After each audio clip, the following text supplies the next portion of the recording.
Hi guys, and welcome to another video on my YouTube channel. Today I want to introduce to you my new friend, my 6-unit guitar rack, which I just assembled yesterday actually. And I thought maybe some of you guys might be considering buying some pieces of equipment as well in a rack version. And I thought it might be interesting or even helpful for you to see and to hear why I picked these individual devices. So I just want to run through the individual devices briefly, and then I will also give you an impression of what this actually sounds like in conjunction with one another. Okay, so the first piece of equipment is a power conditioner. It's the Furman M10NLXE, and the purpose of this device is to ensure that there aren't any noises coming from the power supply, and to ensure that there aren't any power peaks that might harm the other devices of the rack. So this is a pretty important thing, and it only takes one unit, as you can see, so this is why I decided to go for this one. Afterwards I have a noise gate, which is quite important because I play metal and I have a lot of gain going on, so it's actually a must-have to have a good noise gate. And I decided for this rack noise gate the Decimator by ISP Technologies, because it has a particular advantage, and the advantage is that it has got two channels. It has one channel where you go directly with your guitar cable into, and it filters out the noises coming from your pickups actually. And it has got another channel, a second channel, which is looped into the FX send of your amp. So it also reduces the noises and the sounds, the unwanted sounds of course, between the preamp and the amp. So these were the actual advantages of this noise gate, and this is the reason why I picked this one.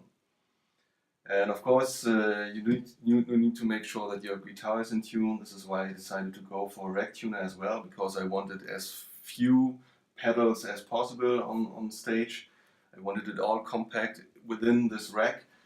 That's why I decided to go for a rack tuner, and this is the Korg DTR-1000. When I did my research on rack tuners, I came to the conclusion that this one is actually discontinued, at least in Germany. I don't know if it's different in other countries, but in Germany you cannot get this one as a new version. So I decided to buy this one as a used version. I think that's not a big deal. There is a newer version, which by Korg it's called Pitch Black Pro. But to be honest, I didn't actually really like it, what I saw on YouTube, and it didn't convince me. It is a little bit more fancy and has more lights going on, and I decided to go for this decent version. Here it has a input on the front, and it has another input in the back, which is pretty good for me to use, because I want as few, as you can see, as few cables in the front as possible. It's all going on in the back, in the rack itself. So that's pretty good. And besides that, here you have the opportunity to mute the signal, so that not anyone is hearing the strings when you play them while you're using it. And it also has got a foot switch. Here I bought a simple foot switch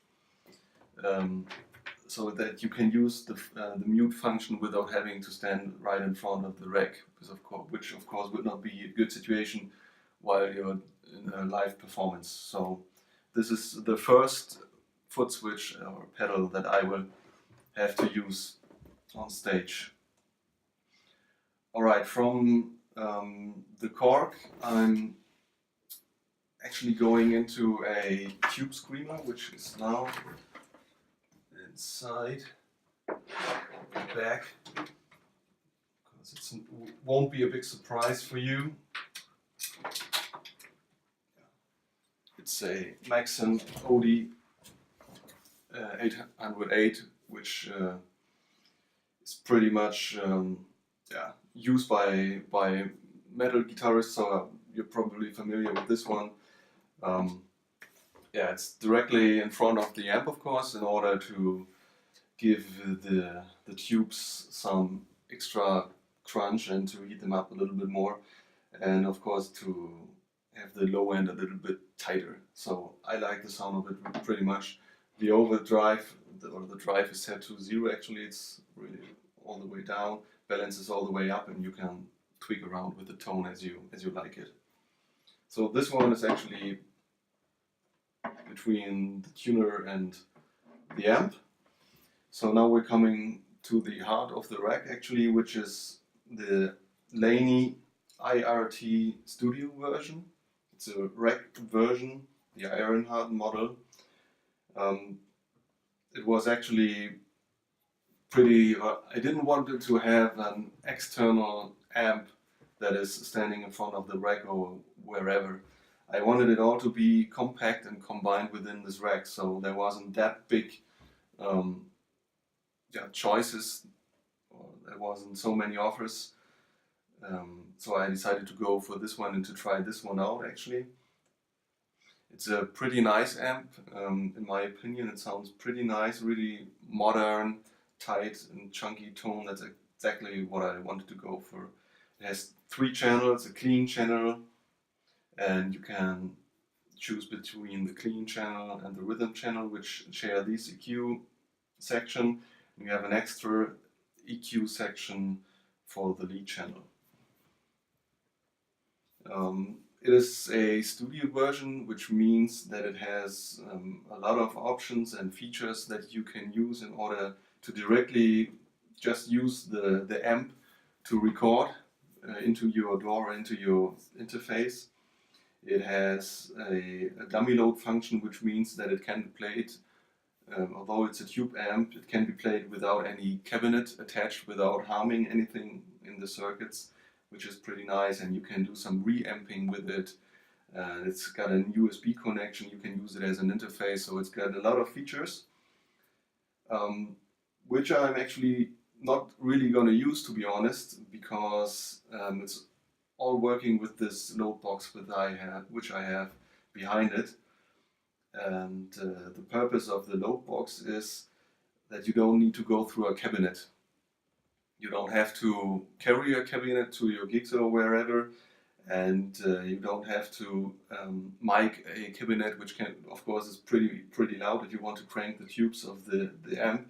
So it really makes sense to use a load box. This is the 2 notes Torpedo Live, also the rack version. And yeah, this is actually how I do the recording, for example.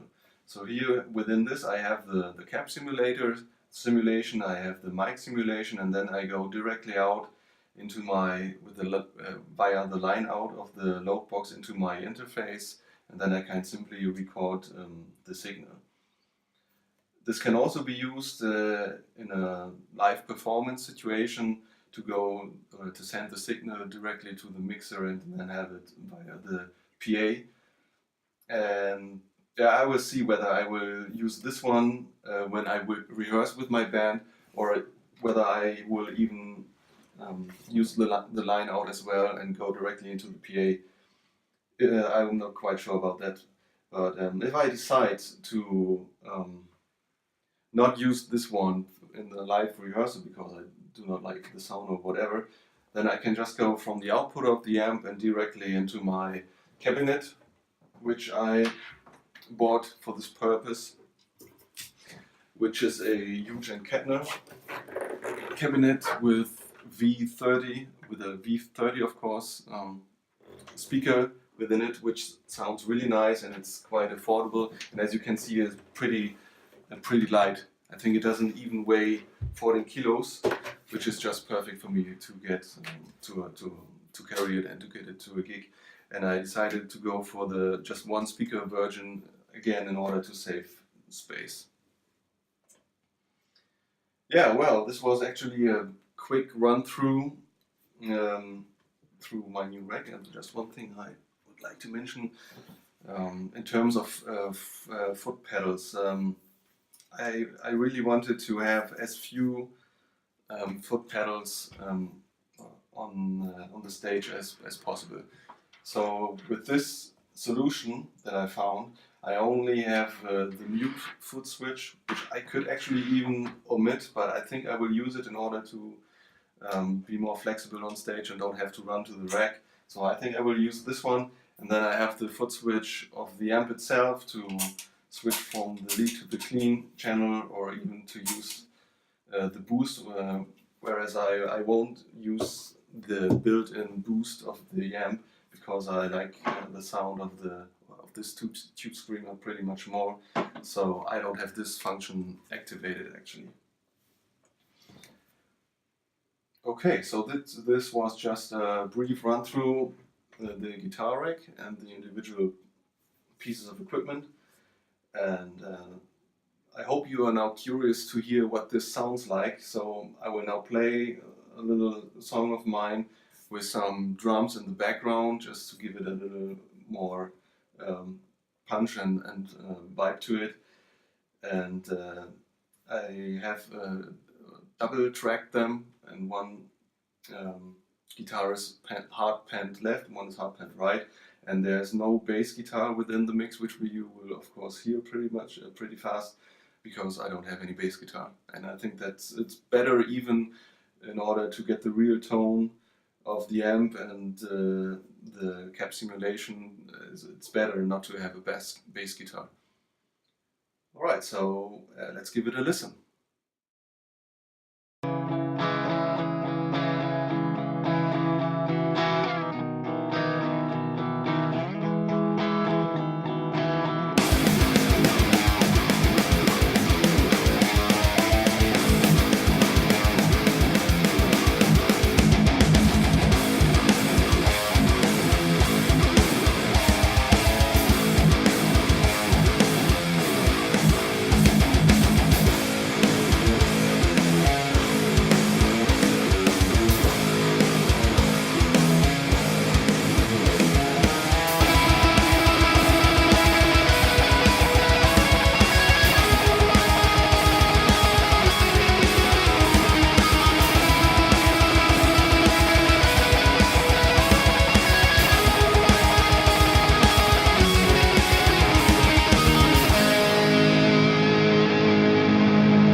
Alright, so after you have listened to this rack in action, I think it's time to come to a conclusion. And my conclusion is that I couldn't be any happier with it. I really like how these individual devices work. The Decimator really keeps the signal nice and clean. The Korg, the light is really not too fancy, visible, and it does what it's supposed to. It's a tuner, I mean, okay, so it's really nice. The amp sounds fantastic, and it wasn't that big deal actually to find the exact tone that I was looking for. Of course, in conjunction with the load box, of course. And you have the Torpedo remote software, which makes it really convenient. You don't have to use all this knobs here in order to tweak around with this little display. You can use it conveniently on your Mac or your Microsoft PC. It doesn't pose a problem. It goes really fast so that you can find your individual tone. So yeah, I really like it, and I like that it can be used for all three purposes that I wanted it to. I can rehearse with it, I can go on stage with it, I can record with it, as you just heard and saw. And yeah, the overall weight as well is absolutely okay, I think. It's easy to handle and easy portable. It doesn't take too much space due to only the 6 units. And what was also important for me is that it hasn't got too many foot switches or pedals that are required. I don't need any delays or choruses or EQs or compressors or whatsoever. I play the rhythm guitar in my band, so this is actually what I need, and yeah, I couldn't be any happier. So I hope this was a little helpful for you. If you have any questions, I mean, I didn't go through all the technical aspects and all the technical specs, and I didn't show the wiring. I will write down the exact signal chain in the description of the video. This is why I didn't go through all the wiring in the backside. But I hope this will be helpful for you, and if you have any questions that remain unanswered, just leave me a comment in the comment section, or send me a personal message, as you like. Yeah, take care.